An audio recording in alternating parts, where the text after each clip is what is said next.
The clock strikes 12, I step into the haze. Whispers call me from 1,000 graves. Shadows dance in corners out of sight. I chase the unknown deep into the night. I hunt the fear you dare not face. In the darkness I embrace the trace. The dead, they speak their secrets shown. Welcome to the bizarre and the unknown.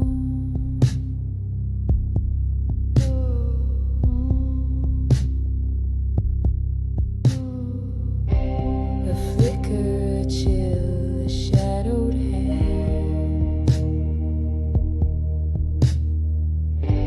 The unseen lingers where I stand. Through creaking doors and empty halls, I hear the echoes of forgotten calls. I hunt the fear you dare not face. In the darkness I embrace the trace. The dead, they speak their secrets shown. Welcome to the bizarre and the unknown.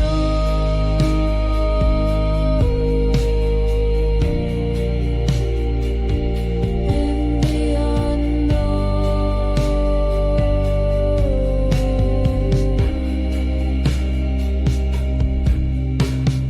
Eyes that watch from a place unreal, a touch so cold it makes you feel they're near but hidden, veiled in shade. I walk with ghosts, I'm unafraid.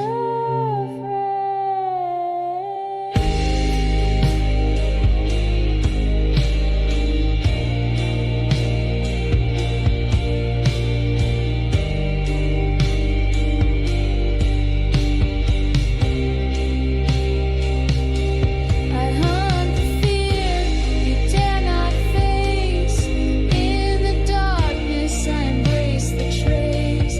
The dead, they speak their secrets shown. Welcome to the bizarre and the unknown.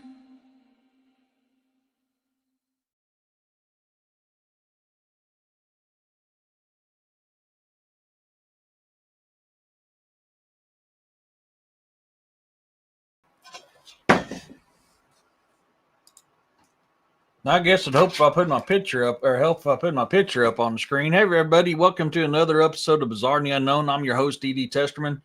We're going to finish up the last of these states that we've been doing for the last couple of weeks. We'll be starting out in Oklahoma, but before we get into that, how's everybody doing today? How's everybody been? So I've been doing chores and just looked down, was like, oh crap, it's showtime. So I had to jump on here real quick and get ready for the show. I'd made some dinner and was spends quite a bit of time. Hey Justin, spent quite a bit of time sitting there prepping that dinner for this new type of mac and cheese that I tried a new technique out with, and I really like how it turned out. But was doing some cleaning and listening to Star Wars in the background. Hey Jones side, but you're cold. So yeah, I just happened to look down and went, oh crap, it's showtime. So I had to run in here real quick. So I was trying to, while the intro was playing, I was trying to get some stuff loaded up. So we're going to talk. We're going to go to Oklahoma to the Oklahoma octopus. Did my Thanksgiving shopping? I'm broke now. Oh, I get that, man. Yeah, I still haven't done mine yet. Fluffy Butt decided to make a return today. He's been up my butt ever since he got home. He's lost some weight too. That's him crawling behind me. Now I just got away from baby kitty, but Fluffy Butt's home. Are you comfortable back there, dude? Okay, I'll try not to squish you. Uh, you've heard of it, Roxanne? Heck yeah. I've never heard of it. I've never heard of the Oklahoma octopus before. So I'm definitely going to be learning something new on that. The Oklahoma octopus is a legendary creature said to inhabit three Pacific lakes in Oklahoma: Lake Thunderbird, Lake I can't even speak, and Lake Tenkiller. The cryptid is described as being the size of a horse with long tentacles and leathery reddish brown skin. It is rumored to attack and drown unsuspecting swimmers.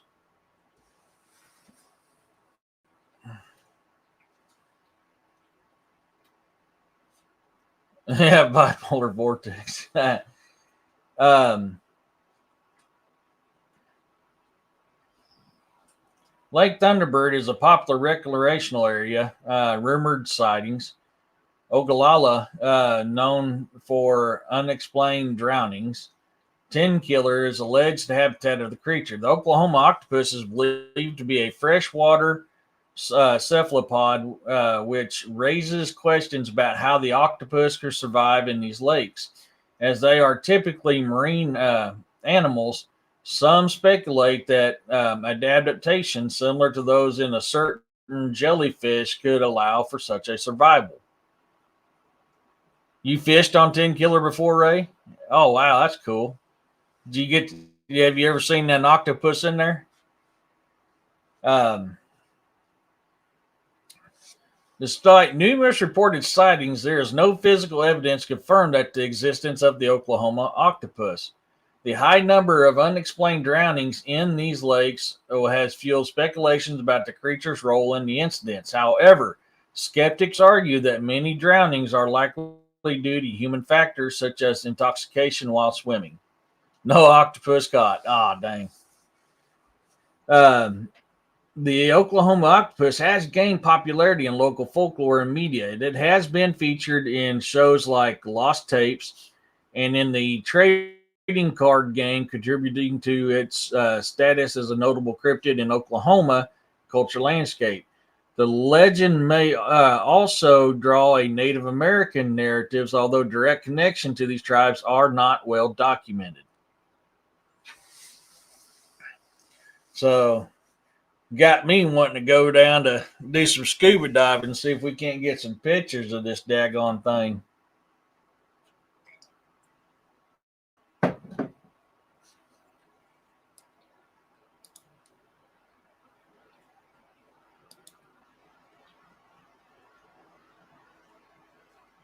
Could that octopus be related to the one the Russians found in the lake under the ice? I didn't even think about that. But I did land. I landed two alligator gars, 100-pound plus. Oh yeah, man, them gars get big. Um, that's a good point, Roxanne. I didn't consider that. That would be interesting. Is if there's ties to that, huh? We know a lot of animals have adapted to their environment. Um, it's not out of the realm. Hey, Scott, Lake Pie I didn't know that one. That wasn't on the list. So it's been spotted there too. Hey, Carl.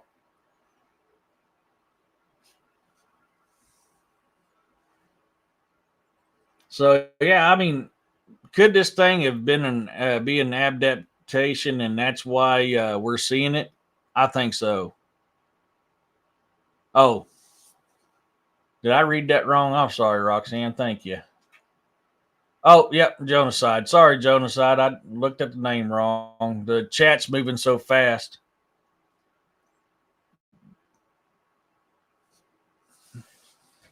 It jumped up right when I was reading. Um, Man, yeah. Um, hey, Broken. I'm gonna give you a hard time today, Tanya. I'll try to call you Broken. You're probably not going to stick, but I'll try. I don't know. I mean, I definitely can't say this thing ain't possible. We've seen it in the animal kingdom all the time where they evolved to fit their environment. We evolved to fit our environment. So the possibility of this being one of those situations is not out of the realm of possibility. Next, we're going to go to Oregon. We got anybody in Oregon in the chat? Oregon.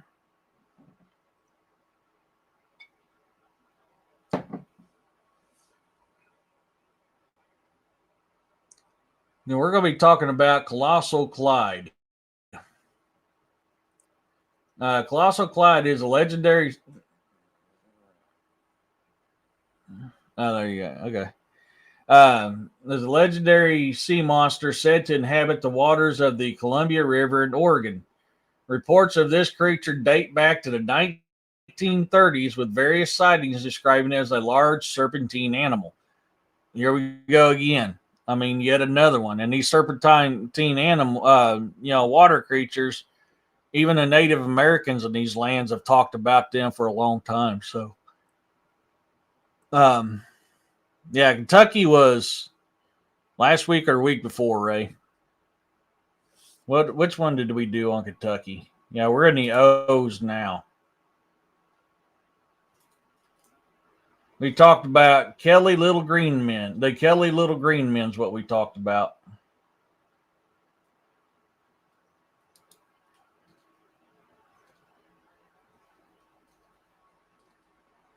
Oh, did it? Did it, Tanya? um, Colossal Clyde. I think I've heard this before, but I don't remember it. But we'll take a look at it. Physical descriptions, man. It's 15 to 40 foot long, approximately. About 8 foot high, round, tan, resembling a snake or a camel. Horse's head like or camel like, often described as having an evil presence. Long and serpentine is the tail. So, I mean, this is yet again another type of one of these sightings in another state dealing with a water serpent. We see how often we're seeing this when we're doing these lists. Historical accounts in 1934, first reported by L.A. Larson, the first mate of the Columbia River Lightship, who described a 40-foot creature with a long neck and a mean-looking tail. 1937, the crew of a fishing trawler, Viv, reported seeing a long, hairy, tan-colored creature. 1939, the crew of the halibut fishing ship Argo observed Clyde eating fish, describing it as having coarse gray fur and glossy eyes.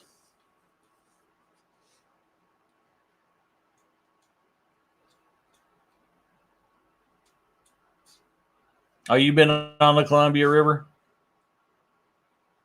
Yeah, I wondered. So you didn't see nothing. Something funny happened today. A friend of mine came to the house. She showed me a baby animal she is fostering. Y'all never guess what it is. A coon. Oh, skunk? Yeah, it could be a skunk. I'm going to say, so Carl says skunk. I'm going to say coon.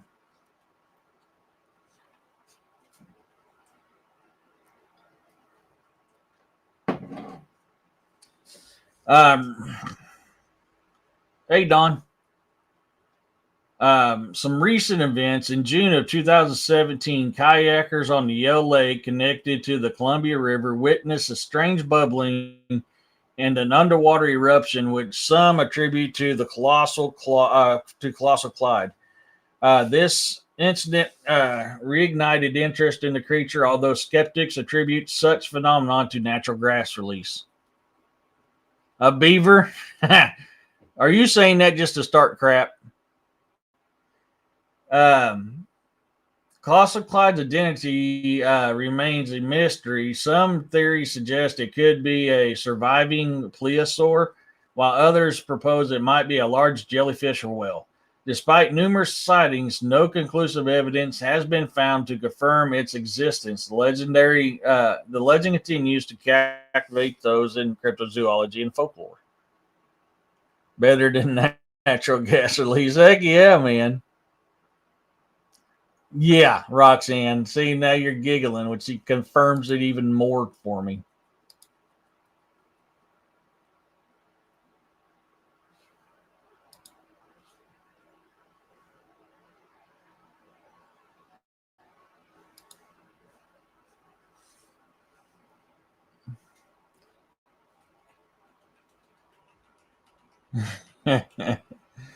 Next, we're going to go to Pennsylvania, the squonk.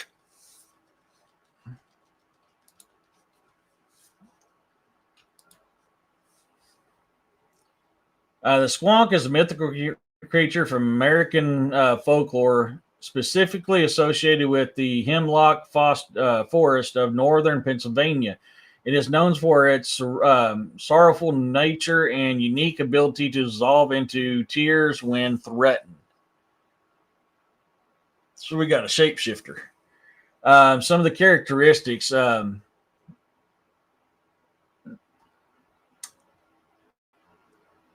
going to butcher the shit out of this because I can't speak Italian. Bunnyman sightings in Pennsylvania as well. No kidding. I've never heard of the Bunnyman before, Scott. So the scientific name, Larcricorpus dissolvens, which translate to body dissolves into tears. I'm American. I'm not Italian, so I don't speak Italian.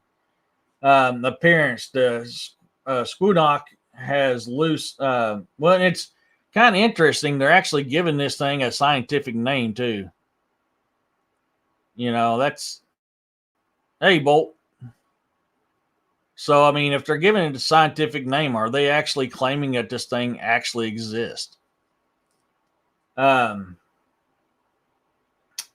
loose, ill-fitting skin covered in warts and moles, and is often described as resembling a pig, and is characterized by webbed toes on its left foot.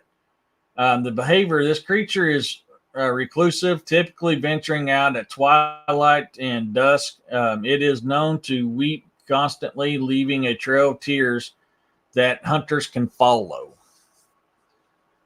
Yet people say they have seen them. Nothing frightening, just offsetting. That's so weird, man. I've never heard of that before. So let's get into the origins. First recorded account. The squonk was first described in 1910 in a 1910 book, "Fearsome Creatures of the Lumber Woods" by William T. Cox. The legend suggests that squonk immigrated from deserts to swamps before settling in Pennsylvania.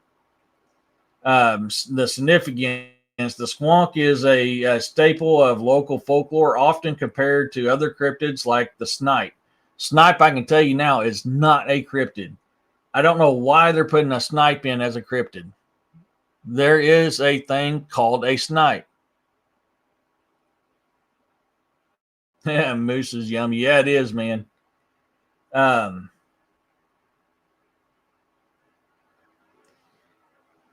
It has inspired various cultures' references, including songs by Genis and Steely Dan. There is festivals for this thing. The Squonkapalooza is an annual festival held in Johnstown, Pennsylvania, celebrating the squonk. The event features vendor booths, games, and activities related to the creature and the local folklore.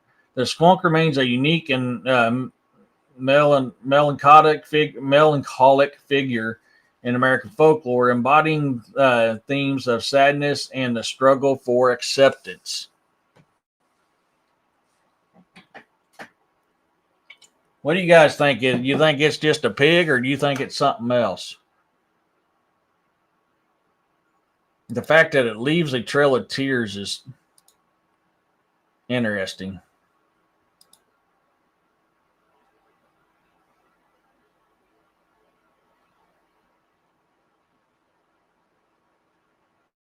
Has anybody ever had dealings with the squonk?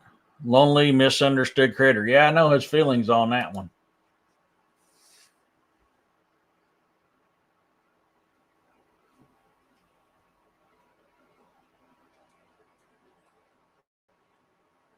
It makes you wonder. I mean, is this a lonely soul that I guess took its life and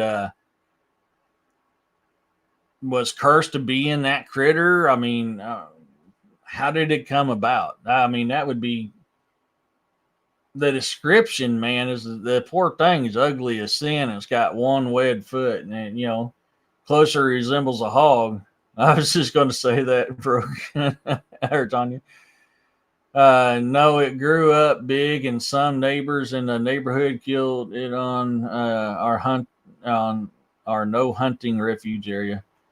5,000 acres animal refuge due to my wolf dog the government wanted to take away from. Oh man. Oh, I must have missed a conversation.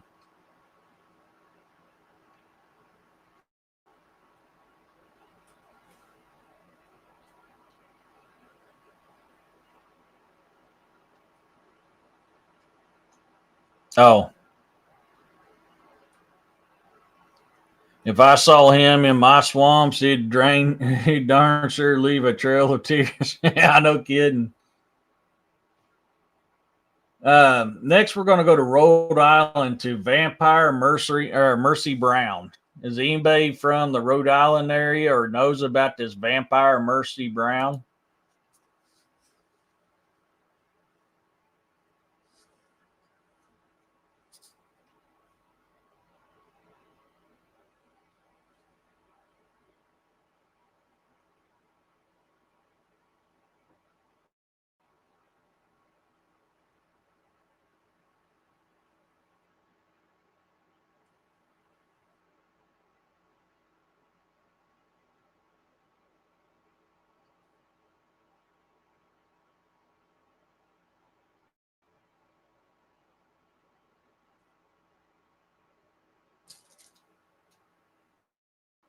You grew up in Maine, Ray.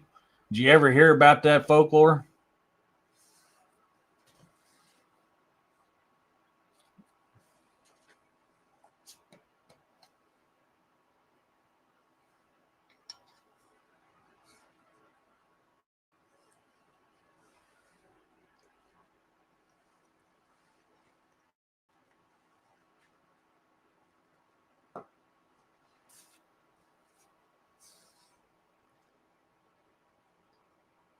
Mercy Brown was a young woman. Yes, from other family members. Okay, so you might be able to let me know if what I found is accurate.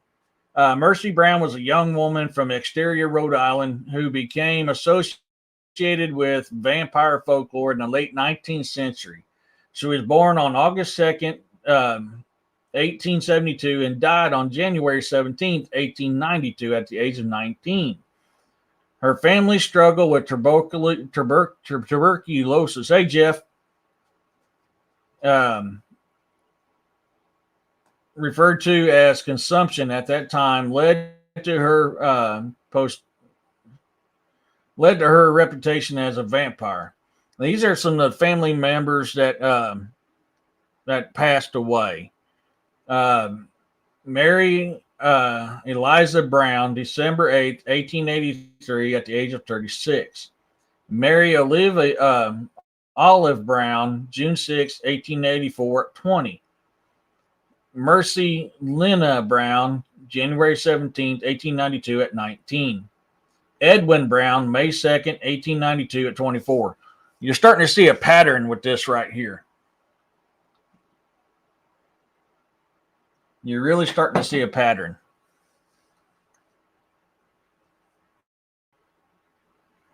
I don't know if anybody else is seeing what I'm seeing, but I mean, the oldest one that lived was Mary Eliza Brown, and she really didn't survive that much longer than everybody else. Yeah, no kidding. Yeah, he had consumption. Yeah, no kidding there, Corey. I just talked about your state a little bit ago with the Oklahoma octopus. After Mary's death, her brother Edwin fell ill, promoting local superstition that a family member was haunting him. Um, Exhumation and ritual. On March 17th, 1892, Marcy's body was examined along with those of her mother and sisters. The bodies of Mary Eliza and Mary Olive showed normal decomposition, but Mercy's body appeared remarkably preserved with blood still in her heart. This led to the community to believe she was a vampire responsible for Edwin's illness.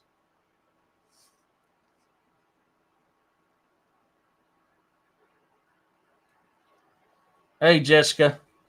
Oh, you've read about it? Yeah. I've never heard of that octopus. So, I mean, that was kind of interesting.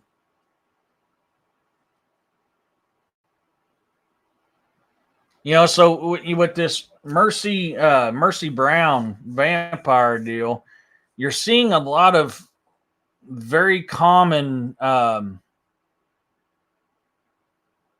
tales that's resembled with these vampires. Been dead for a while, body still looks preserved, heart blood still in the heart. You hear about bloods on the corners of their mouths. I've never heard of it either. Oh, yeah, it makes you wonder. I mean, to the truth behind this, and what did the family do to her to cause her to focus on them, or is that the only ones they reported about? Was it was it like some of these vampire tales tell you, and that when you're a newborn, you pretty much are starving and you go after everything, and that's what happened to her family. Did they do something to her which caused her to be that way and to focus on her? Is their deaths the only ones they uh, contributed it to her, and there was actually more that they just didn't put with her? So many possibilities and so many questions. Um,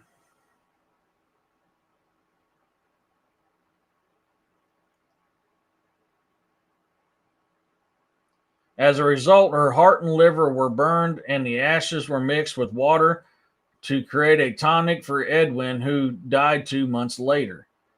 The culture impact. The Mercy Brown incident is one of the most documented cases of vampire folklore in America. It has influenced literature with suggestions that Bram Stoker drew inspiration from her story for the character Lucy Westrina in Dracula. The case remains a significant part of New England's vampire lore, and is often referred in pop culture.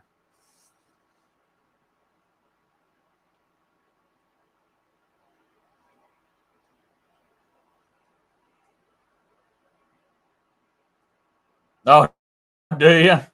Yeah, I know it's Mercy. Yeah.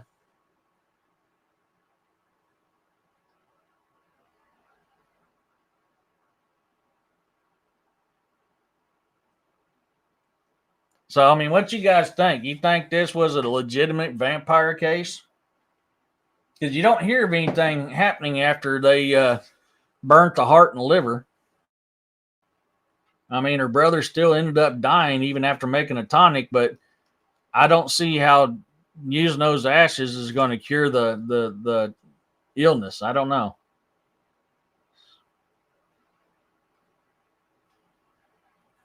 You don't think it was a vampire case? It's interesting. I mean, it fits with a lot of the lure and the culture behind vampires. Could they've used that as an excuse? That's also a possibility. They, sounds strange. Yeah.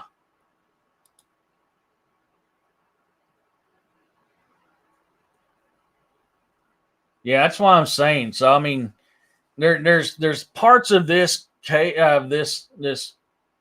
supernatural entity that sounds good and fits the bill, and there's other parts of this that it just doesn't. It's just, and it happened so long ago. I mean, trying to get the information on it might be a little hard. I can probably go to the Library of Congress and try to look it up. It was. Well, I mean, most of the Americas were at the time, Ray. New England just gets the most credit for it. And actually, they had the least amount done across the other states. There were states that had more witchcraft stuff going on than New England did. They have caskets. Hey, freaky. There's a tonic you can make with garlic, onions, and honey. Is that what he made? No, he took and burned. They took the heart and the liver out, burned it, mixed the ashes with water, and created a tonic with it to cure her brother, which he ended up dying a few months later. So I'm in my mindset, I'm going, okay, if you've got an actual vampire and you do this and you think you're going to cure somebody by using a vampire remains to cure whatever happened to her brother, it just, to me, that don't make sense. I mean, is that old superstitious stuff that got mixed up? And well, that was what happened. Bob's your uncle. He didn't make it because they were just not intelligent. That's also a possibility. I mean, that is very much a possibility.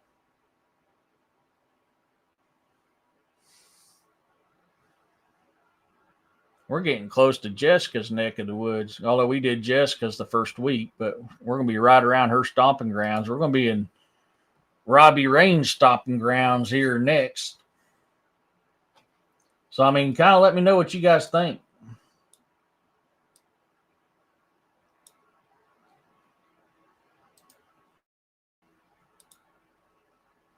I want to get a couple more of these loaded up real quick while I'm seeing what you guys' thoughts on this thing is.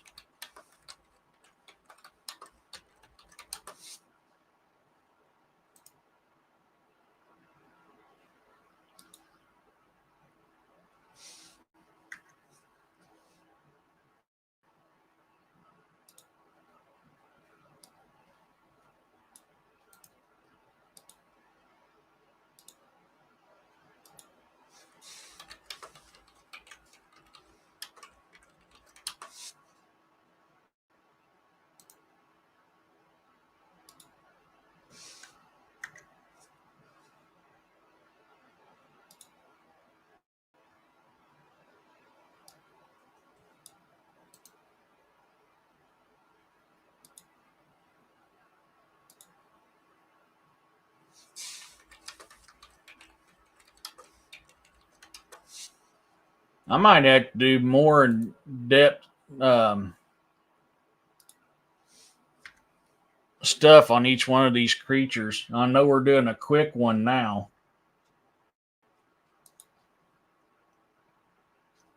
She was in the chat earlier.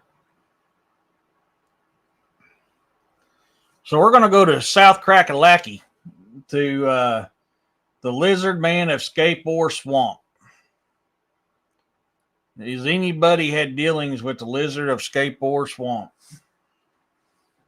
besides Robbie's book?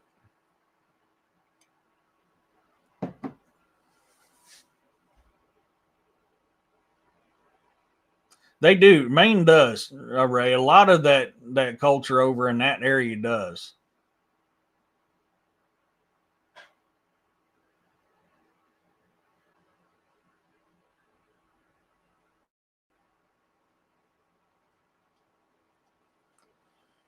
The Lizard Man of Skateboard Swamp, also known as the Lizard Man of Lee County, is the cryptid reported in to inhabit the swamps near Bishopville, South Carolina.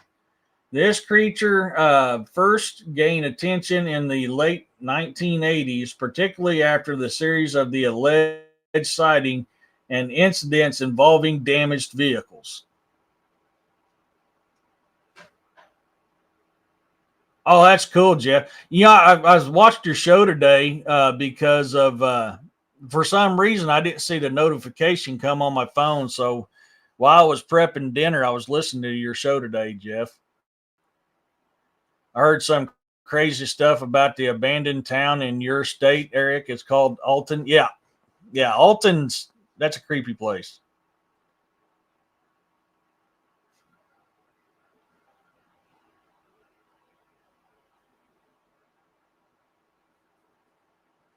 Yeah,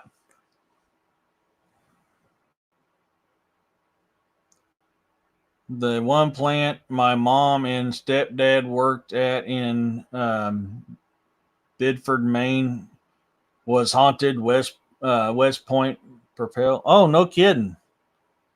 Oh, I'd love to go up there and do an investigation. Hey, you're welcome, buddy.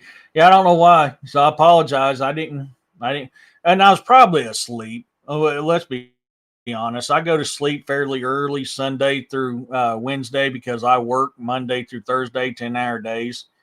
So I usually go to sleep fairly early, and that's probably why I missed it. Well, I got to think about it. Hey, main house. Yeah, I got to thinking about it. I was like, oh crap, they had a show, and so I was getting on there and looking. So as I was prepping dinner and chopping onions and and getting everything cooked up for this macaroni and cheese recipe that I made, I was listening to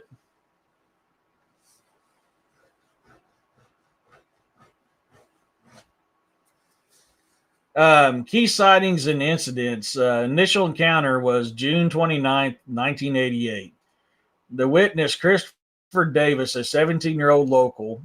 Davis experienced a flat tire while driving home. As he changed the tire, he saw a large lizard like creature with red eyes and green, scaly skin. The creature allegedly attacked his car, causing significant damage. Some other reports. Following Davis's report, numerous other sightings and vehicle damage claims emerged, leading to the increased media coverage and public interest. Local businesses began capitalizing on the legend, selling merchandise related to the Lizard Man.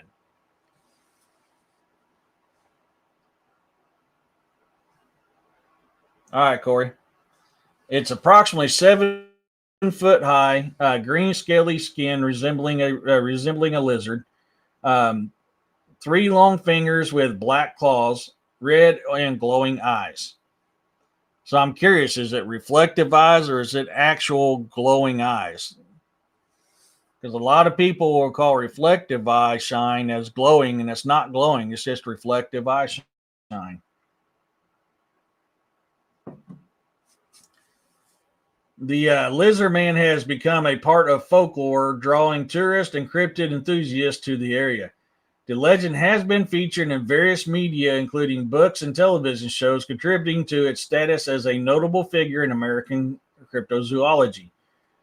Despite the excitement, many skeptics question the validity of this sighting and the evidence presented.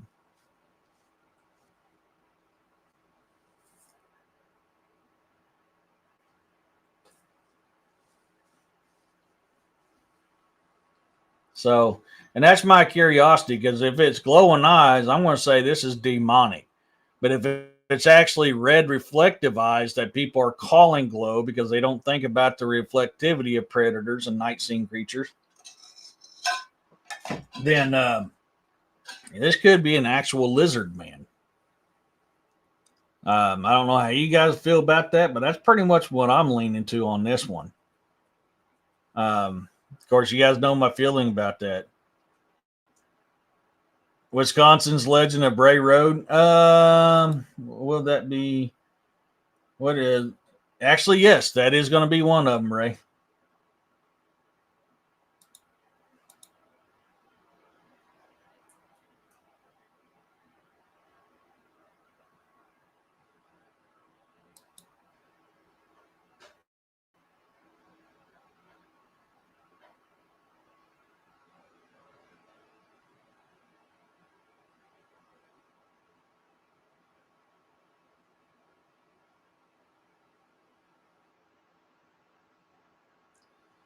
So we're gonna go to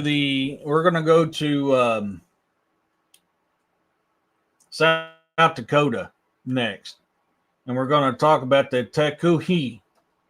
The name Takuhi comes from the Lakota language meaning big man. The Lakota people are one of the Native American tribes that inhabited South Dakota and have a rich culture and history. They have legends and stories about many supernatural beings, including the, which I don't like is because a Takuhi is a cryptid, but it is what it is. Um, no, I gotta change it. About many cryptid beings, including the Takuhi. According to some accounts, Takuhi is a guardian spirit of the land that protects it from invaders and intruders. Other stories say that Takuhi is a malevolent creature that preys on humans and animals alike. The first modern sightings of Takuhi occurred in the 1970s when a film crew was scouting a location for a zombie movie near Sitka Hollow. They stumbled upon a large footprint that they thought belonged to the Takuhi. They interviewed some locals who claimed to have heard the creature. One of them was Lamar Bear Ribs, who said he encountered the Takuhi one night while walking home. He said the creature was a big, hairy man who gave him a seizure. He was taken to the health center by two women who also saw the Takuhi in the car's headlights.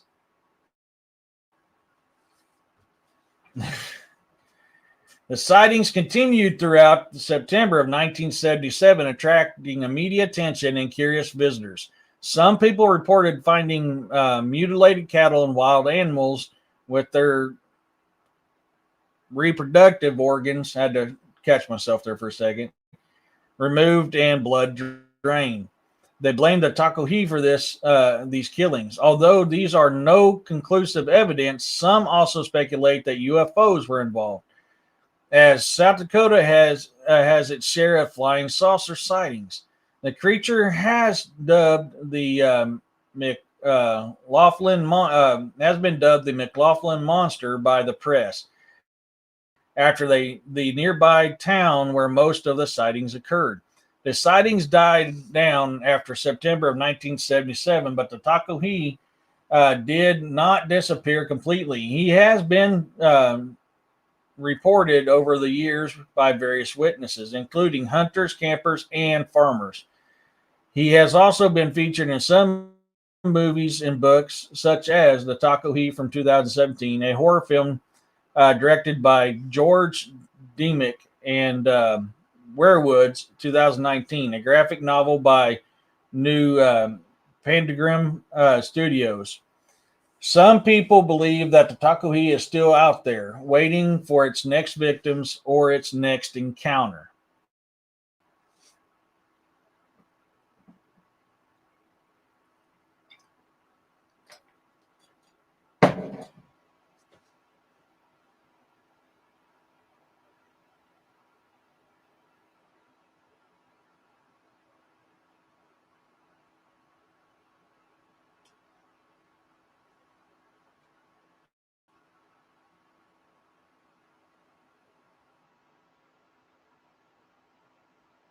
The Takuhi is often described as being similar to a Bigfoot or a Sasquatch, but with some distinctive features. It is said to be taller than an average human, ranging from 7 to 9 feet tall. It's starting to sound like a gugwe. It has a muscular body covered with dark brown or black fur. It has a large head with a flat face. Nope, never mind. Small ears and a predominant brow ridge. It has glowing red or yellow eyes that can be seen at night. It has long arms that reach below its knees and large hands with sharp claws. It has short legs and big feet with 5 toes each. Oh man, damn! What happened?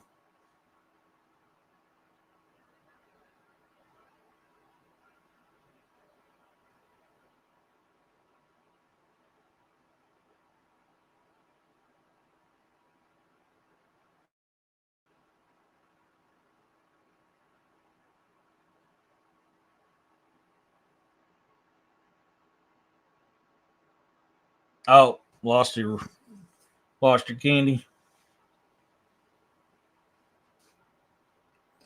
Its behavior is usually seen in rural areas near forests, fields, and hills. It is mostly nocturnal and avoids human contact. It is believed to be omnivorous, feeding on plants, fruits, nuts, berries, as well as meat from deer, cattle, sheep, horses, dogs, cats, and even humans. It is also known to mutilate its prey by removing their reproductive organs and drain their blood. Some people think that this part of the ritual, this part of a ritual or a way of marking its territory. It is also said to be very intelligent and curious. It can mimic human sounds and voices, such as whistling, laughing, crying, and calling names. It can also use tools and objects it finds in the environment, such as rocks, sticks, and metal pieces. It can communicate with other members by of its kind using grunts, howls, roars, and screams. It can also sense the presence of a human and animals by their smell and sound.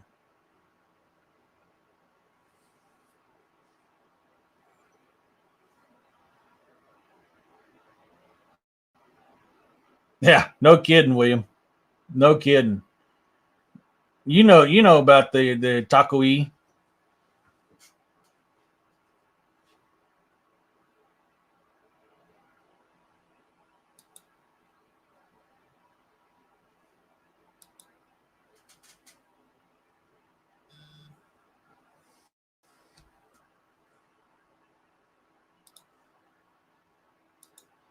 What you guys' thoughts on that?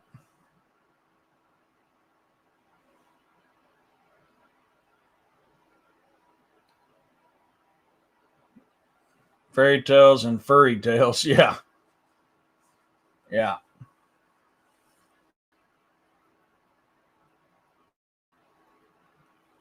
yeah. I mean, these things ain't something to jack around with.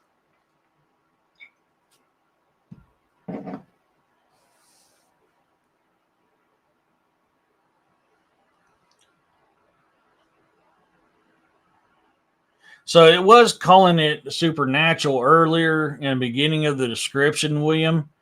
But flesh and blown to me that puts it in a cryptid category. That's why I kind of changed that to cryptid because I was like, I mean, it's flesh and blood, and it sounds like some of the Bigfoot encounters. But I mean, I could be wrong too. Oh, absolutely. What's curious is how it removes its reproductive organs and drains its blood.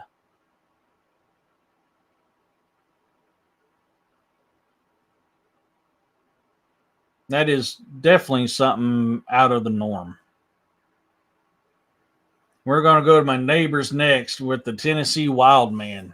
We got anybody in Tennessee in here? Any Tennesseans in the house? His house?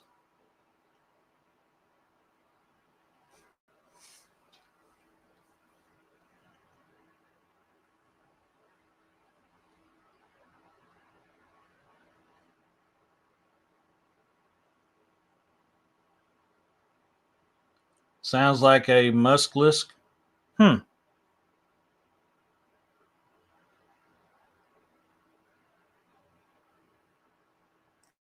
Maybe it uses organs to reproduce. Man, I don't. That's weird. It's definitely out there. Huh.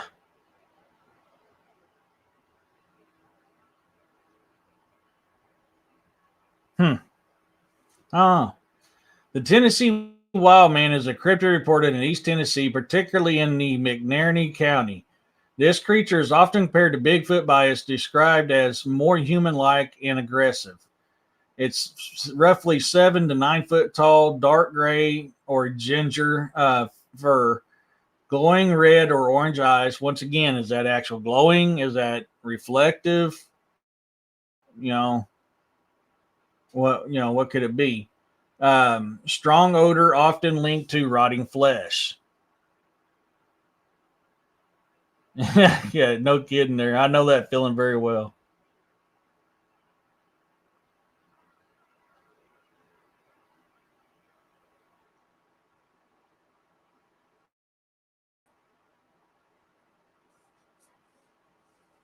Um, some of the behaviors in these sightings that we're going to be looking into. The Tennessee wild man is known for its aggressive behavior and territory nature. It is said to emit a terrifying scream and has been reported to chase animals and disturb livestock. The earliest sighting is legend dates back to the early 1800s with reports of a creature captured by a circus showman. Some recent accounts. The last known sighting occurred over 20 years ago near Elizabethton, where witnesses describe a tall figure with red eyes and a foul smell. Comparison to Bigfoot.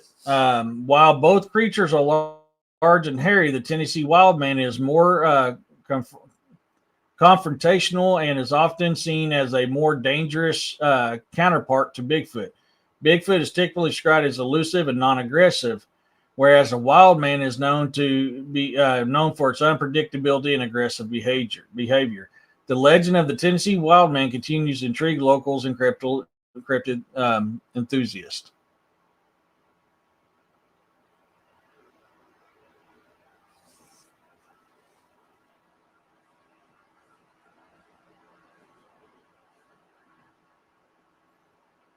You can't get too much further back there, buddy. You're making things uncomfortable for me. You know that?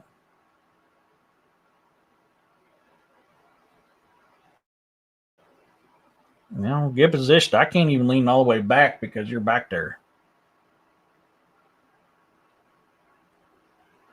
Um, has anybody ever had encounters with the Tennessee wild man?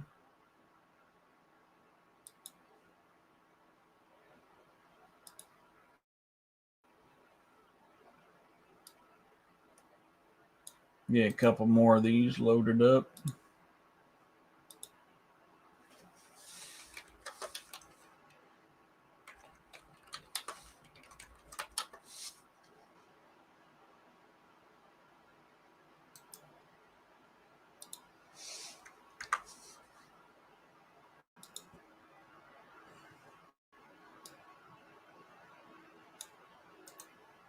I think I'm getting ready to do one that Jessica had done before.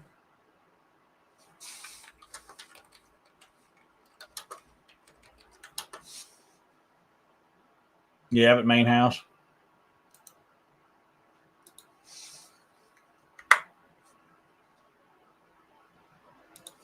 I'm going to load a couple more up.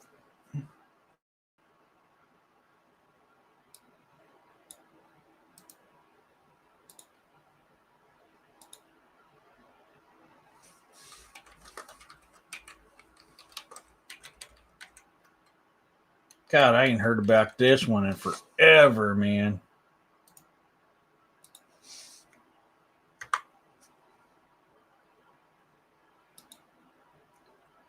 So we're going to go to Utah next. All right, Tanya.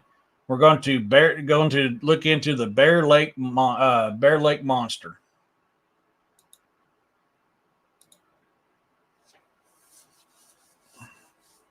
Starting to think I shouldn't turn this heater on, but as soon as I turn it off, it's going to start getting a little chilly.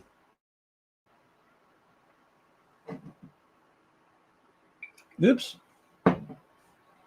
Did I forget one? I may have jumped one. Hold on. Yeah, I'm sorry. I got to go to Texas next. Sorry. Texas to the Chupacabra. Eric, I once scared a man getting out of the dumpster. He looked kind of a wild, and my wife and cousin laughed so hard. Skipping Texas, huh, Don? I'm going to be listening. No worries, bro. I get it, man. You're not feeling good. So I'm sorry. We're going to go to Texas next. We're going to look into the Chupacabra, which is funny because the Chupacabra actually started in the South Americas. The Chupacabra, meaning goat sucker in Spanish, is a legendary creature in American folklore. It is known to allegedly attacking livestock, particularly goats, and drinking their blood. The first reported sightings occurred in Puerto Rico in 1995, where it gained significant attention. Um, so Puerto Rico and Hispanic American, the reptilian alien-like. Um, about the size of a small bear with spines along its back.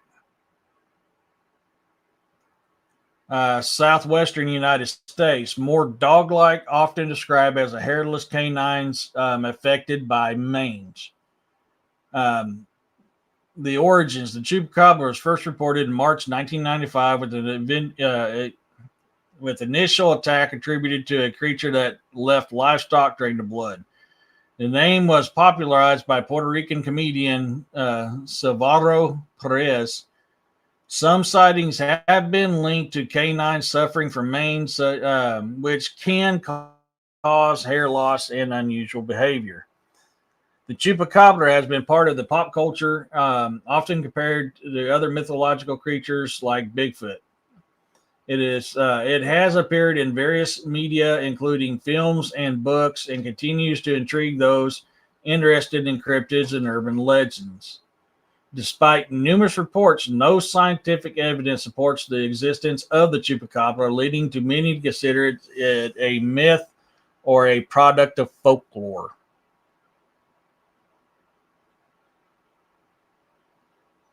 Southern is way different looking. Yeah. I've been to Dallas a few times. So, I mean, and you'll see the two differences. And that's kind of why I wanted to put the two differences in there, because the original different is a lizard, where the Americas talk about it being a canine, which makes me wonder if we're looking at two different entities not being the same thing. And the fact that it's a fairly new type of creature also makes me wonder what's going on. So, I mean, there's a lot of reports of chupacabra. I know a lot of stuff I've seen when it comes to chupacabra was a canine with mange, coons with mange, and I think a bear with mange once. They're trying to claim it's a chupacabra. I was like, no, I know exactly what that is. So I would lean more towards the original sighting if this thing is real. I would lean more towards original sighting than the in Puerto Rico versus the American legend behind it. The one here in Texas is part koi, part mixed wolf, and part unknown DNA. Yeah, it makes you wonder. Yeah, it's two different entities. Yeah. Now, a lot of people don't understand about the chupacabra. That's why I wanted to make that known. There is two different types of chupacabra that's reported. So, and a lot of people don't get that. They think it's one or the other. I'm sorry. No, there's actual two reports. The original one, which is the lizard with spines, and then the canine one, which just comes from America. You like to have a pet chupacabra? Your other animals wouldn't have no blood left in them.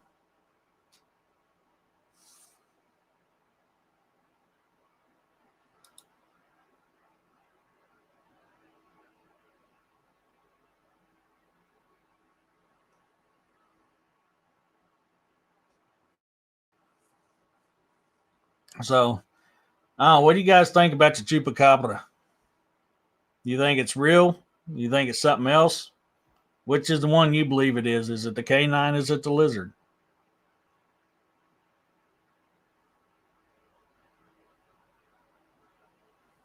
I'm kind of curious what you guys think on that.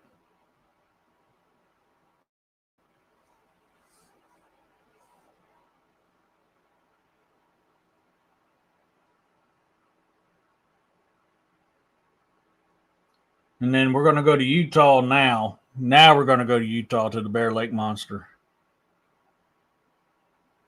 I'm waiting on your comment to get up there, Roxanne. My Mexican side believe in it. My dad's family. Yeah, a lot of them do. A lot of Hispanics believe in it. Never heard it called a lizard. Yeah, the original report of it back in 1995 from Puerto Rico is a lizard type creature with spines on its back. That was the very first sighting of it, and from there, the legend grew on. So I mean, this is something new. I mean, this is something that's 30 years old. I mean, this is a new creature. There's no reports of it before then, and now you've got them. Yeah, I would too, Jeff. The lizard is real. The canine is not. That's kind of where I'm kind of leaning to Jonah's side myself. Real but unknown origins, and I get that. Yeah, yeah. What is it? Is it a lab experiment? Blah, blah, blah, blah, blah, blah, blah, blah. Is it a lab experiment that went wrong? Is it something that's just never been reported? Is it an alien? I mean, what is this daggone thing, and why did it just pop up out of nowhere? Yeah, I was trying to remember, Jeff. Where that stuffed one's in Texas, ain't it?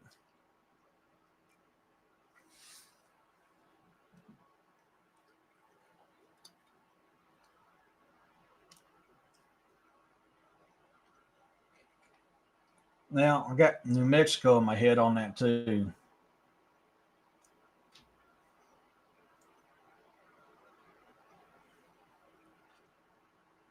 I remember that news article from them people in Texas saying they caught one. I looked, I said, that's a coon.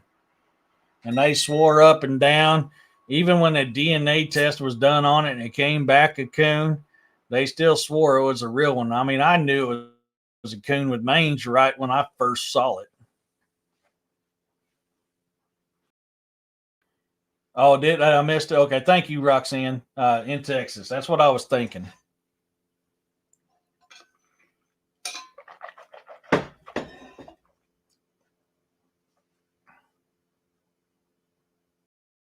The retired, that's right. The retired doctor has it in Texas. Yeah, I'm the lizard guy. I'm sorry, man. I've got to go with that report, and I really can't follow. I think the North American stuff we're seeing is a some type of dog, canine that's got mange. Um,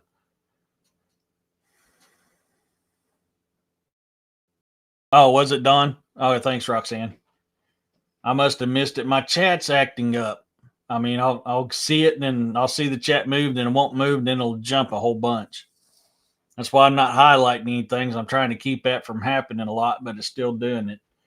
The Bear Lake Monster is a legendary creature from folklore associated with Bear Lake, located on the border of Utah and Idaho. This urban legend has captivated locals and visitors for over 150 years. I've heard of several stories about people misidentifying coons. Oh, yeah. Yeah, Jeff. It happens a lot. There is a docu on one in Texas. Yeah, I think I've seen that before, Roxanne. I think I have. Where there might be several of them, and I've seen one of them. Original tube was said to have been seen on the grounds of the U.S. government top secret security property on the island. Yeah, I mean the first reported one in 1995 came from Puerto Rico, and I think there was a government facility close by there, wasn't there, William? If I remember correctly.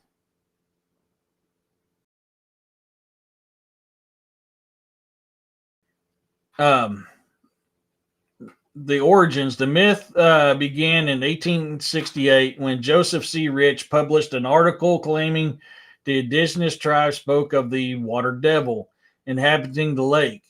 His accounts included various sightings by settlers. Correct. Okay, that's what I thought, William. Thank you, bud. I was trying to remember off the top of my head. Descriptions, the size reported and length ranges from 40 to 200 feet. Often described as a serpent like with a mouth, a smooth body, rough legs, and a head resembling that of a crocodile, cow, or walrus. Said to move swiftly through the waters, sometimes faster than a boat. So, I mean, yet again, we got another sea creature, another water serpent. I've seen a lot of shows on the one in Texas, and they did DNA test on it many times. Yeah, I was thinking that because when you started talking about that DNA, that started clicking in my head, Don. Yeah. Uh, Notable sightings. In 1907, two men claimed the monster attacked their camp. 1937, a child reported seeing a strange creature in the water. 2002, the last notable sighting involved a local business owner describing the creature two-humped beast. The Bear Lake Monster has become a significant part of local culture, inspiring festivals, events. The community embraces the legends, incorporating it into their tourism and local celebrations, such as the Raspberry Day Festival. The creature is affectionately named Isabella by locals, adding a personal touch to their myth. Um, this one here, Isabella, I've heard before. But yeah, I mean, William touched on this not too long ago about water serpents. I mean, look how many times a water serpent has came up in this report or in these reports. So I mean, there has to be something to this. There really does.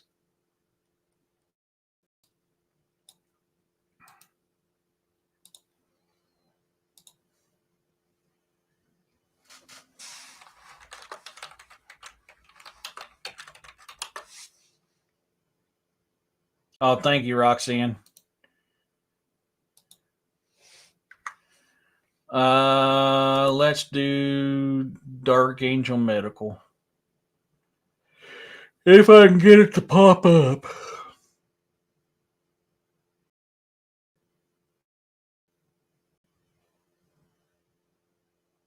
Waiting on it, waiting on it, waiting on it.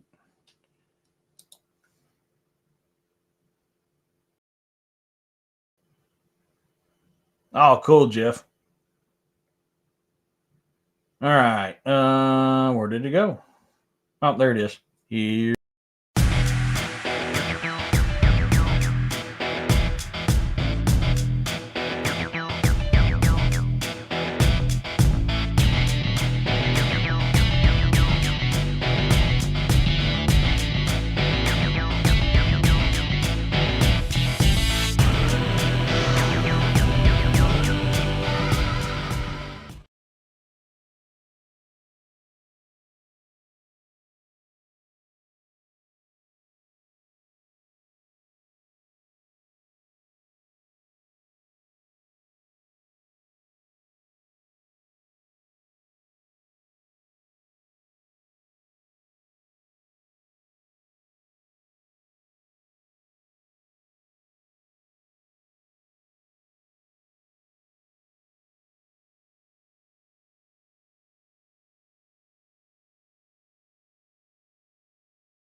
Hopefully that played for you guys because it didn't play on my end. So I was trying to do a timing in my head.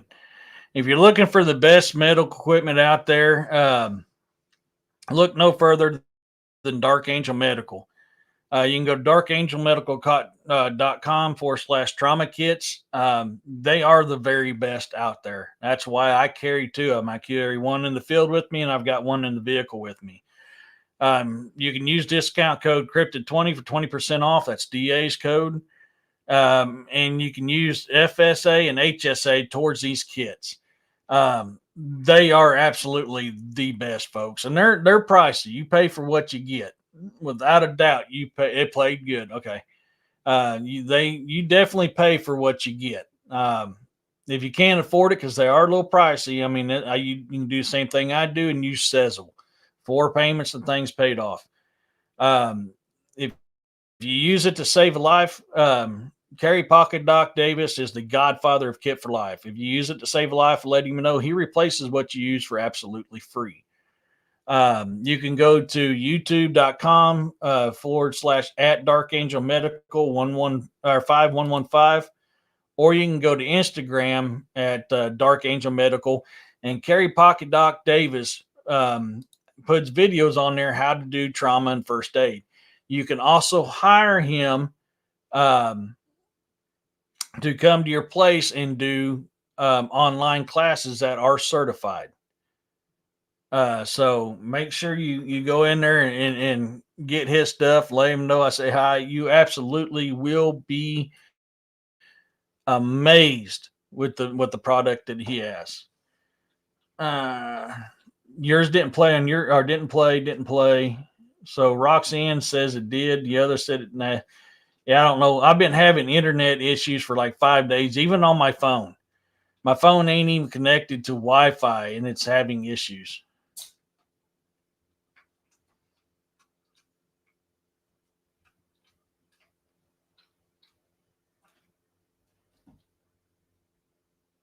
Yeah, it's cool. You're going to be doing a Lake Monsters deal there, Jeff.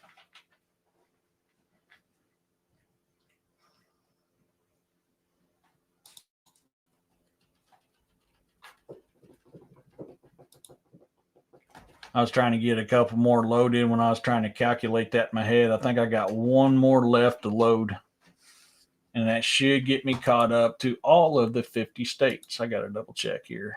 Yep. Okay. This last one I can't help but laugh about because I remember the TV show.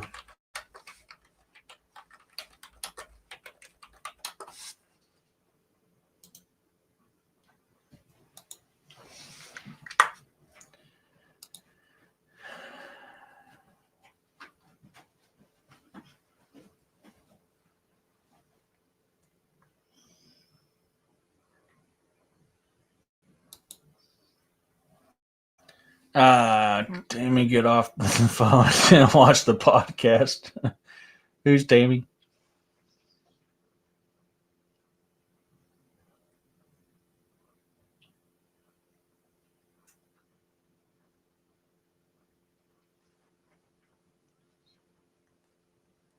All right. Next, we're going to go to Vermont to the Northfield Pigman.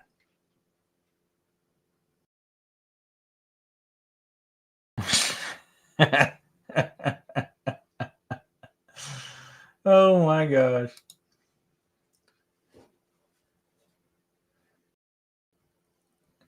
In 1971, a farmer in Northfield, Vermont, went to investigate some strange noises coming from his backyard one night.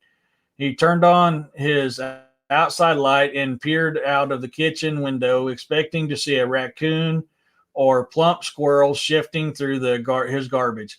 Instead, he met the gaze of a man-sized figure lurking along the edges of the yellow light. His body was covered in white hair, and he had a facial feature of a pig. A few seconds later, the being darted back into the shadows. A few days passed before the pig man was spotted again, this time by a group of students outside of the high school during a dance. Reports are vague as to who ran away faster, the students or the creature. Both quickly left the scene. The pig man's real name or identity is not specified in the context. Therefore, it is impossible to provide a definitive answer. Oh, I hit the wrong link. No wonder that sounded different.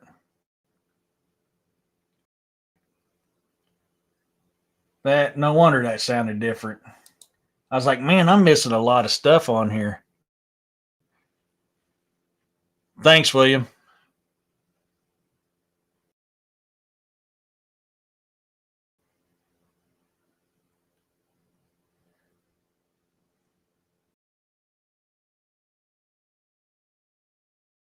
Ah, there it is. Okay, there it is. This is the one I was looking for. Sorry, folks.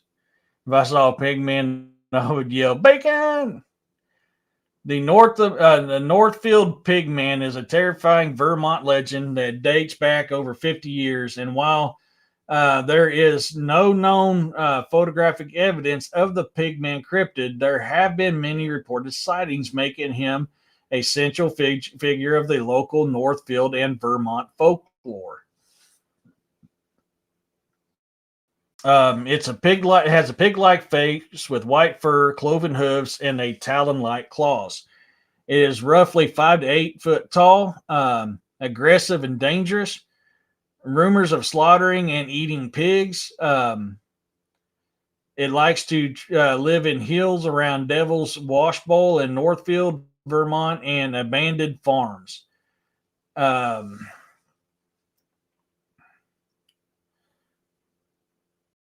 Teenagers, farmers, and locals have all seen this thing.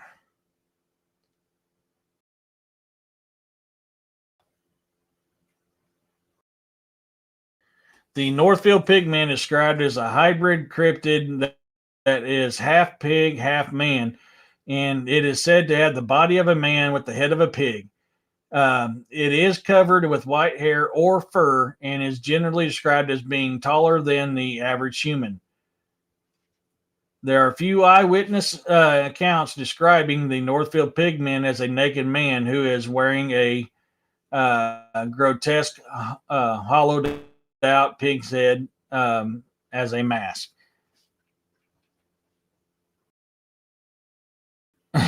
Roxanne. Never mind. I can't say what I want to say.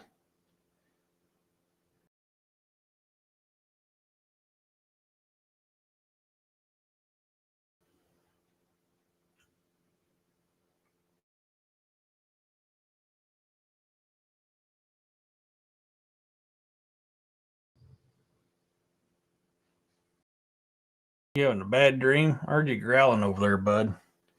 So, has anybody ever had an encounter with this wild or with this pig man?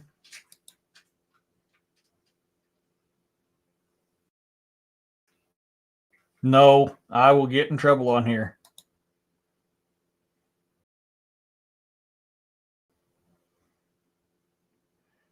No, Jeff, I will get in trouble on here. I'm pretty sure. I've already had my hand slapped and I got to behave a little bit. We're going to be going to Jessica's neck of the woods here next.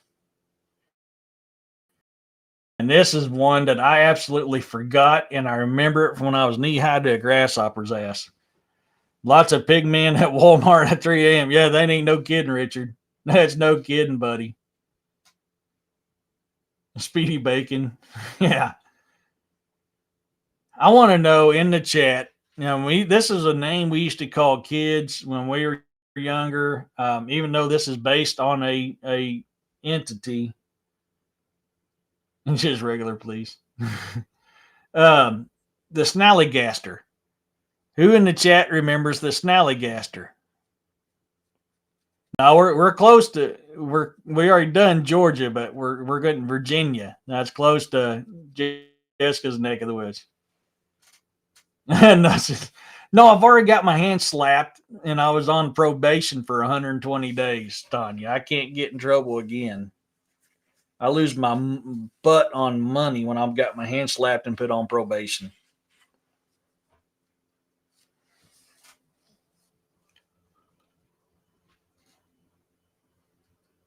It might have been Richard. I don't know. I know Jessica did one on it. I'm pretty sure she did. I could be wrong. We're definitely up Williams' alley. I mean, this is right in Williams' backyard right here.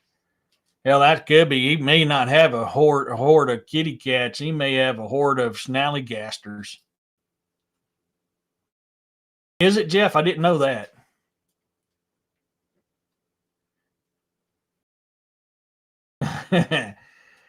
The snallygaster is a mythical creature from American folklore, particularly associated with Frederick County, Maryland.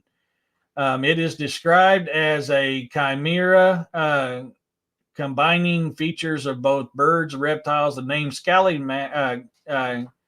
Scallygaster is derived from the German term Schnellgeist, meaning quick spirit. So I'm telling you, William, you might want to keep an eye on that cat horde. That may be a Snallygaster horde, buddy. Means this is in your backyard. It is half reptile, half bird. The beak is metallic, lined with razor sharp teeth. Additional features sometimes depicted with octopus-like tentacles. I think it's just eating an octopus. I think that is a misidentification. That's my opinion. Often described as having a single eye in the center of its forehead.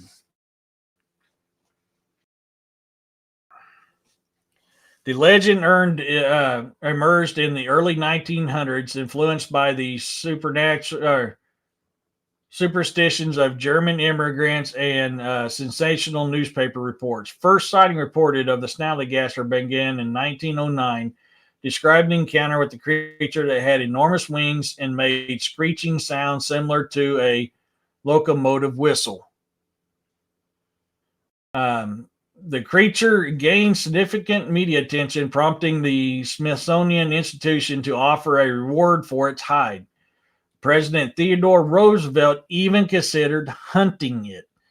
So, I mean, this just tells you something right there when you're getting these two entities that's really serious about this type of thing. Snallygaster has appeared in various forms of particular pop culture, including literature, featured in a 2018 video game Fallout 76 and the 2025 novel Brambles of Bellow Flowers. There is a festival, an annual beer festival called Snallygaster, takes place in Washington, D.C.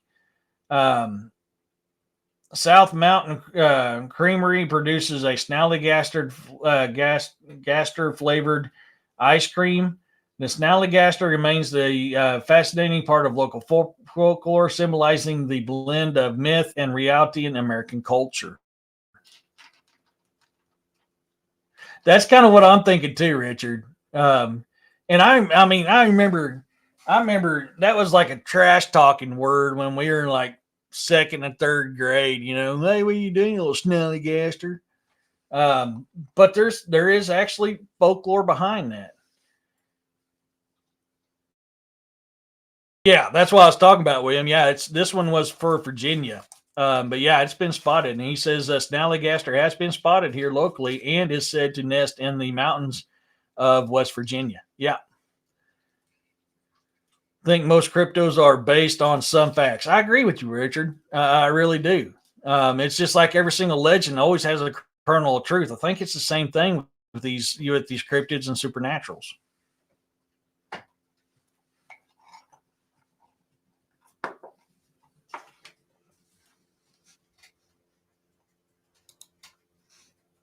I really do. Has anybody ever seen a Snallygaster? Or is anybody in the area besides William that has that as one of their big cultural icons for folklore stuff?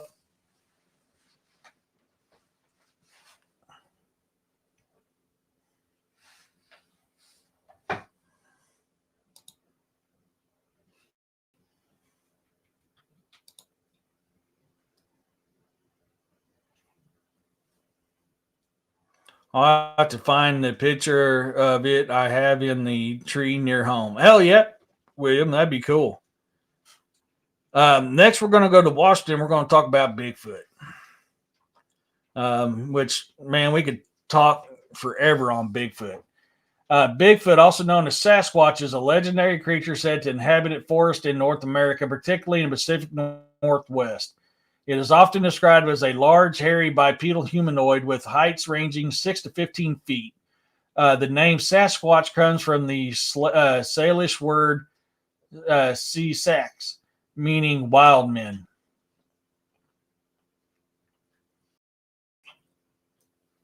Looks more like a pterodactyl. Yeah, that's kind of what I was thinking too, William. I was really thinking the same thing. Estimated around 700,000 or 700 pounds. Hairy, muscular body, often described as having broad shoulders and long arms. Me, I'm in Washington. There you go, Genocide. We're in your neck of the woods now, buddy. Alleged footprints can measure up to 24 inches long and 8 inches wide. Primarily reported in wooded areas of North America, describes an elusive with some reports of foul odors and high-pitched cries. Bigfoot has become a cultural icon, inspiring numerous films, books, and television shows. This creature is often associated with folklore and has been a subject of fascination since the mid-20th century. The phenomenon of Bigfoot has led to a distinct subculture of enthusiasts known as Bigfooters or Sasquatchers. Um, hey there, big boy. Yeah. And these things, which they're known by many different names. I mean, Bigfoot was coined in what was it, 1954, 1964? I can't remember. It was 1954, 64 by a paper journalist. That's where the name Bigfoot came from. Before then, it was Sasquatch, Tonka. I mean, the list goes on of all these different names. So, depending on what part of the region you're from, really depends on what type you're dealing with and what you call these things. I mean, Ohio, prime example, they call theirs in Ohio the Ohio grassman. Hairy man, that's another one. Booger, Momo, skunk ape. I mean, the list goes on and on and on of all these different names for this type of creature. I mean, you could probably do a 2-week show of just names all around this world of what they call this thing and what it looks like. I've said it many a times. I am a firm believer that not only genetically is it extremely similar to us because we can make offspring with it and it can make offspring with us. Um, but I think it's the last remnants of Neanderthal. Heck yeah, Richard. You seen the orange orbs in Ocean Shore in 2015? Yeah, I've heard something about that. Um, I mean, that's my opinion.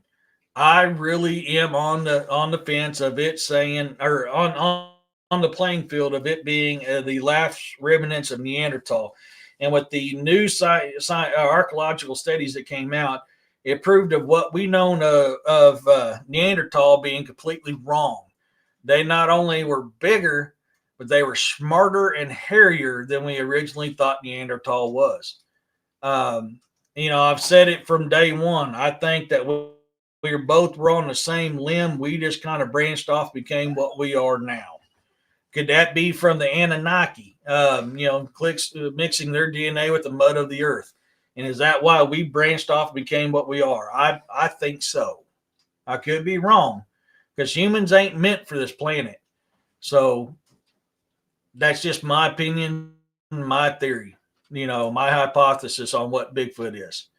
But it's something I deal with all the time. I love dealing with them. I love looking at them. I love going out and finding new stuff, except for when I have bad moments, which I cannot tie it to the Bigfoot yet. So, and I'm pretty sure most of y'all in the chat has had a Bigfoot encounter of one type or another at one time or another, if not multiple times. I mean, William definitely has. There's been several people in here that have. So I mean, this is an icon. I mean, it literally is an icon, and more people are coming out about. You're real close, Eric. That's what I thought, Jonaside. I mean, that's just how I've always felt about these things. And now that archaeology and science is really starting to prove that theory as being a very good, viable possibility, makes me happy, because this is something I've felt for a long time. But I mean, it's just, they're amazing. They really are amazing.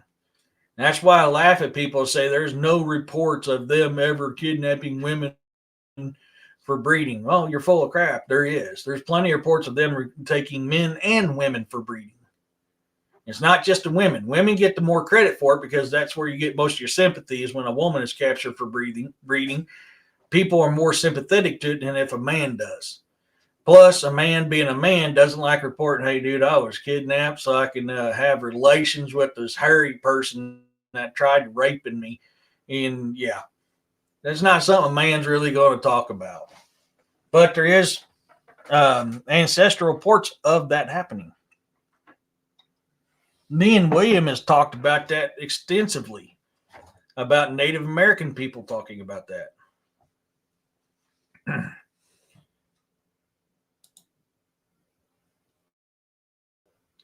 We're going to go to West Virginia next, still in William's neck of the woods. And one of William's creatures we've talked about multiple times. I think they go back before Neanderthal. It is very possible, Don. I think there's not. So you hear about Neanderthal and you hear about Denisovan.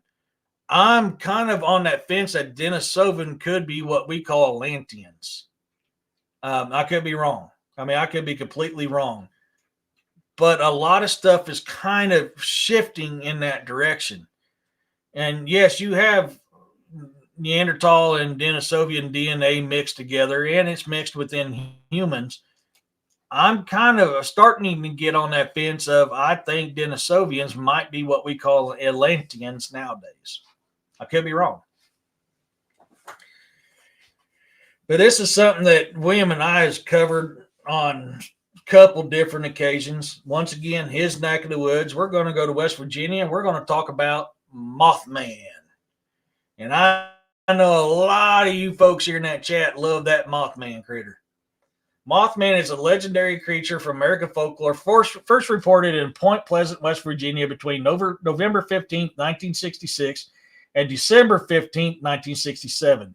It is described as a humanoid figure with large wings, glowing red eyes. The creature gained notoriety after several sightings were reported, leading to widespread media coverage. Key details. November 15th, 1966, two couples, Roger and Linda Scarberry and Steve and Mary Mollett.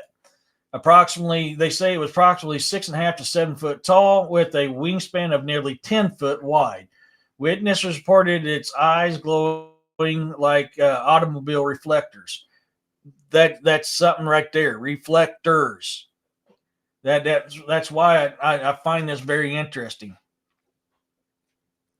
They'd be out of luck if Bigfoot went to Nolans down French Corners and grabbed what they thought was a woman, only to be back in a cave and realize it was a. Oh my God, Aerosmith just popped in my head. Dude looks like a lady. The creature reported following their car at high speeds, causing panic among the witnesses. Connection to the Silver Bridge collapse. On December 15th, 1967, the Silver Bridge was connected to Point Pleasant, Ohio, collapse, resulting in 46 deaths. Many locals began to associate the Mothman sighting with this tragedy, believing the creature was either a harbinger of doom or a warning of impending disaster. Mothman has become a significant part of local culture in West. Excuse me. In Point Pleasant, there's a 12-foot tall statue of Mothman erected in 2003. There's a museum open dedicated to Mothman that opened up in 2005. It showcases the history and lore surrounding the creature. There's an annual festival. The Mothman Festival, held every September, attracts thousands of visitors and features various activities related to the legend. Mothman remains a popular subject in cryptozoology and has inspired books, documentaries, and a featured film, The Mothman Prophecies, released in 2002. Na na na na na na na na na na na Mothman. Doesn't Mothman always appear before tragedy happens? Yes, Main House. That is the number one reported sightings, as it happens right before a tragedy. We're getting ready to hit one that Ray's been talking about tonight. And I believe, if I remember right, it was Ray. So, I mean, Mothman has been spotted all the way to the Chicago area. It's been spotted overseas. I mean, me and Williams had this debate multiple times. Is this a cryptid? Is this a supernatural entity? With the reflective eyes, I'm putting it more on the cryptid side, where there's a lot of reports of it being a supernatural entity as well. Or is it a misidentification? Is something trying to pretend to be the Mothman? Is that why you get the glowing versus the reflective? I mean, we can debate this literally for hours on what the Mothman is, but the significant thing is it is something of a supernatural quality that is etched in human culture.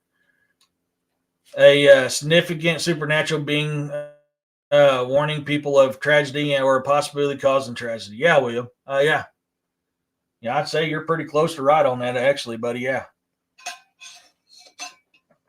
But I can't dismiss the reflectivity part. Some of these cryptids I just can't visualize. I just can't get imagined in my mind. There's some of them, I agree with you. There is some that way, main house, that it is. We got two left. So let's make someone's day and go to Wisconsin and talk about Beast of Bray Road. This is another one that a lot of people are familiar with. The Beast of Bray Road is a legendary creature reported in Wisconsin, particularly near Elkhorn. It is often described as a wolf-like humanoid resembling a werewolf. The creature has been part of local folklore since its first sighting in 1936. It's roughly 5 to 7 foot tall, muscular, covered in fur, resembles a wolf with pointed ears, glowing red eyes, or orange, can walk on two legs and or run on all fours. Witnesses have reported the creature engaging in various activities such as digging on burial mounds, chasing vehicles, eating roadkill. Mothman and Big W is just nada. Historical sightings first reported in 1936 at St. Clolet School for Exceptional Children. In 1980s and 1990s, increased sightings led to media coverage, notably by reporter Linda Godfrey, who documented numerous encounters. Recent sightings. Reports have continued into the 2000s with sightings in 2018 and 2020, including the creature's presence remains a topic of interest. The rake, yeah, I'm not much of a rake and the pill crawler guy. Theories and explanations. So, various theories existing regarding the Beast of Bray Road, misidentification, cryptid status, folklore. I mean, what is this thing? Me personally, I think it's a dog man. You'll never see Mothman in the same area as the W reports. Yeah, that's kind of what I'm thinking too, William. Hey, take it easy, Carl. I've seen pics of pale crawlers, but it looks like, yeah, they can, yeah, crazy people. Yeah, I agree. I'm not one of I know some people are. Hey, to each is their own. I'm just not a rake or a pale crawler guy. I really think it's something else, especially the pale crawlers. I think it's something else. Um, but that's kind of where I think it's a dog man. It could be a werewolf, but I'm leaning more towards this thing being a dog man.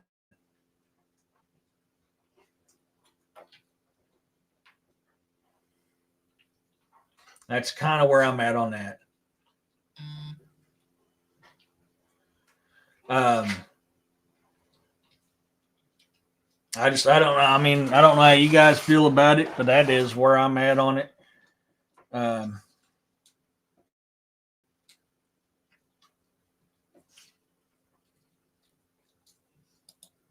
I'm trying to keep an eye on the time. We got one left.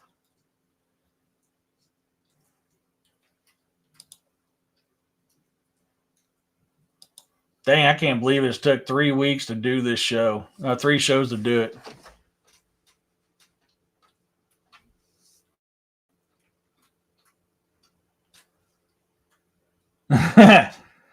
uh, I don't know. I can't say no on that. Um,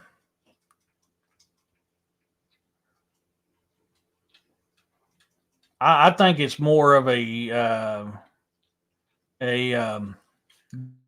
ghoul or a W when it comes to the pale crawler. I really think it's more of a ghoul or a big W. That's just my opinion.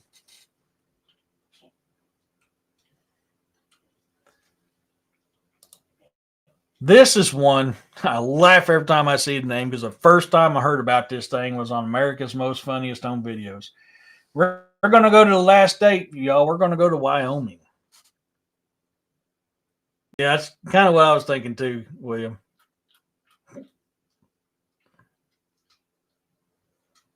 Does your stomach think your throat's been cut there, Carl?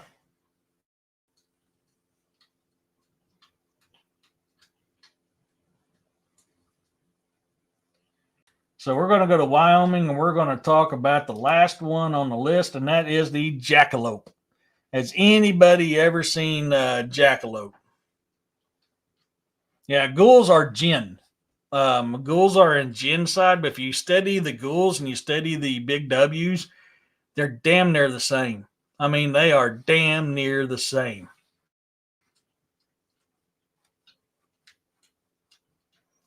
Yeah, but study the ghoul, Roxanne. You'll be surprised on how very similar ghouls and big W's are.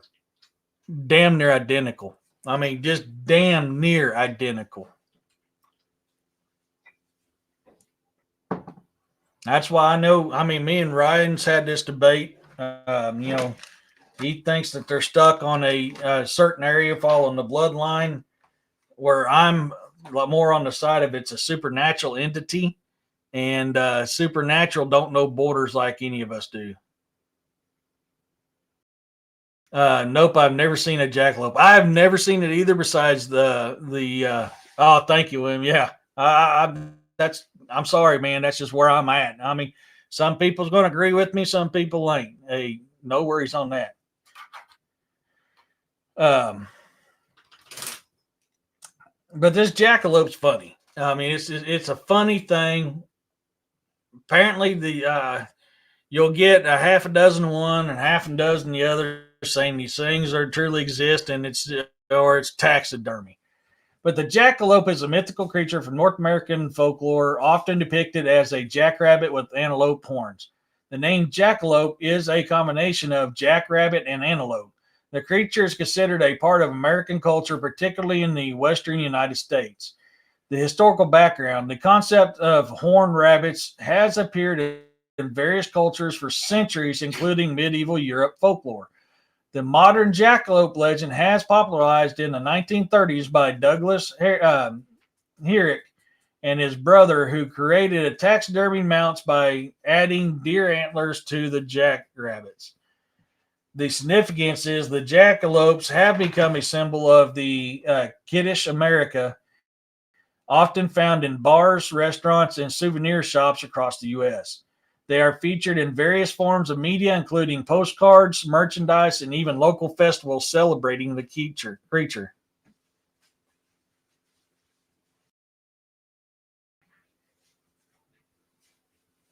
Hold on one second, guys.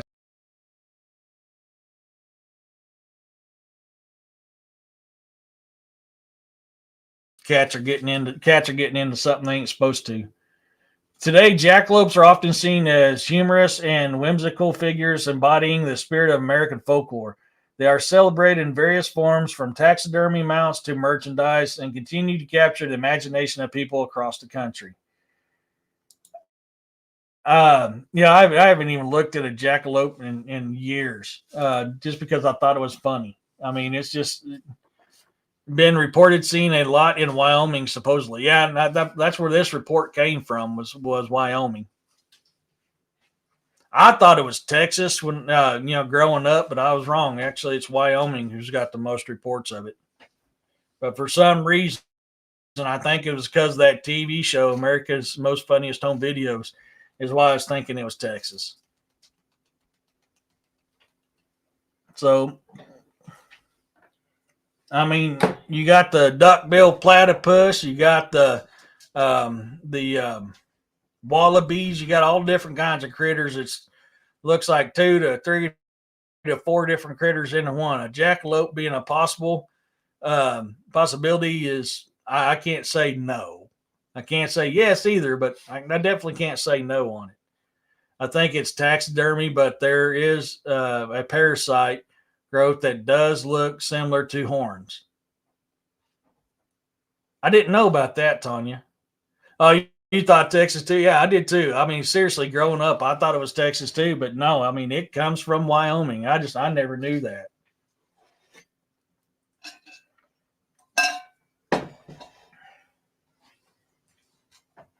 Don't forget the evil jackalope. Yeah, no kidding. Along with the great North American meth head.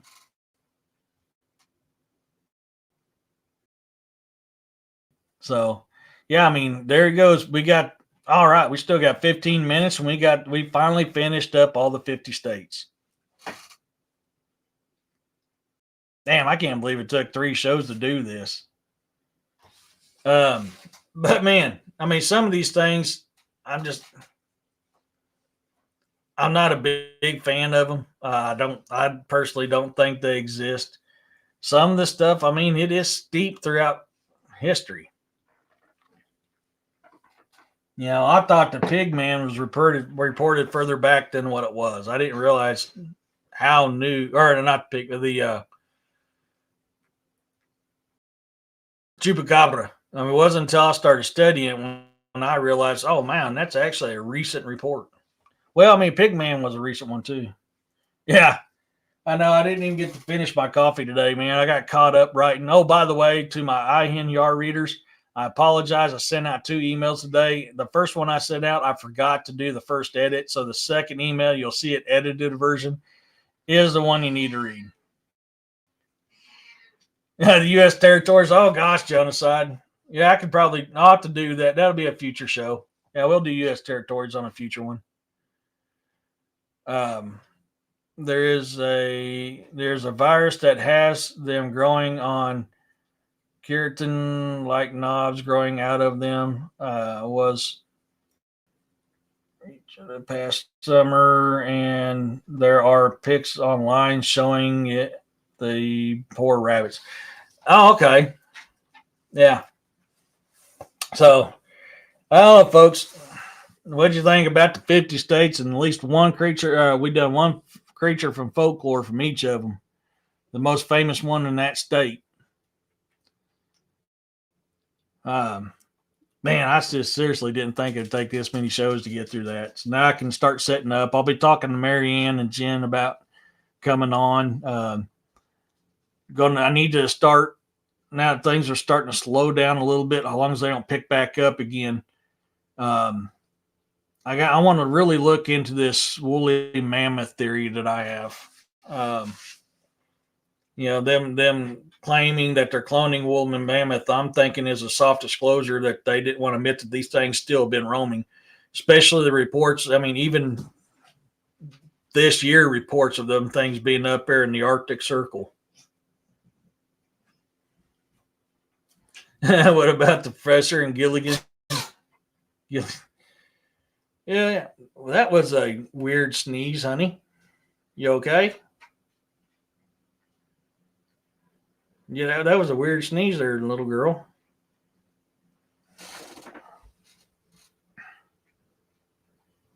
They were Jonaside. These were fun shows. I mean, really were fun shows. Yeah, I mean, it's fun, but I want to try to get my idea for 2026. Get more guests on the show.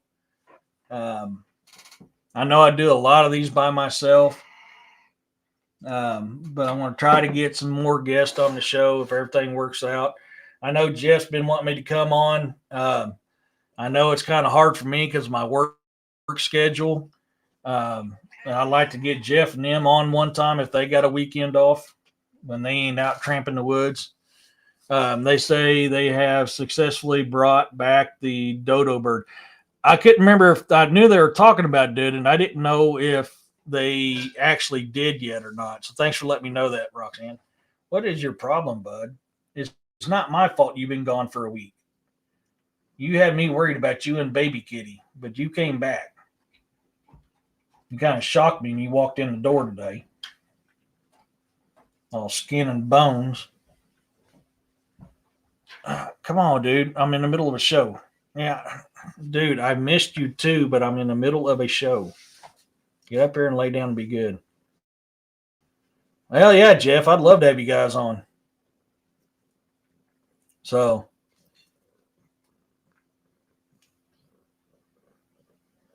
yeah. Oh, crap, you about fell. Yeah, I know that, William. That's, my PayPal's in the deal. I keep forgetting to add it to my description page on my YouTube channel. I got to get that on there. But see if I can remember the code here. Come on, dude. I'm trying to do something. You're moving me all over the place. Get your butt off my I don't want your butt on my straw, dude. That's nasty. I don't want your butt boogers on there.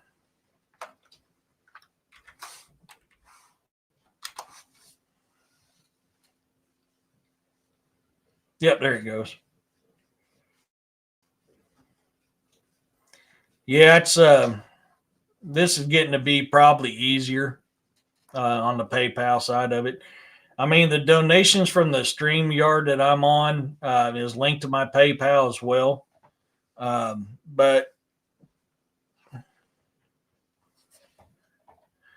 oh, it wasn't the dog, Roxanne. It was Blackie, that little black kitten that was running on all over me last night. She got up here and hit my power switch over here, shut everything off. Yeah, Blackie's that little black kitten that I had running around on me last night. I mean, everything just, I'm like, what the hell? Because I heard it click, and then I looked over and she was standing on the power switch.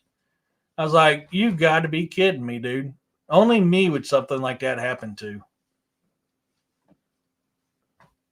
I don't know what her problem was yesterday. She was needy and all over the place. And now I've got this one being needy. He's been up my butt ever since he got back home. But yeah, I was like, oh my God. Yeah. Yeah. I think he's been out tomcat, and that's why he hasn't been home. The reason why I call him Fluffy Butt, because when he was a kitten, he had the poofiest butt you ever saw. Yeah, she did, Roxanne. Yeah. Uh-huh. Yeah, Corey. After we done finished. But who is it? Go see who it is. Go get him. Sick the fluffy butt on him. So yeah, I mean, I'm glad you guys like that. I'll be looking at some different shows coming up now that we finally got this one finished.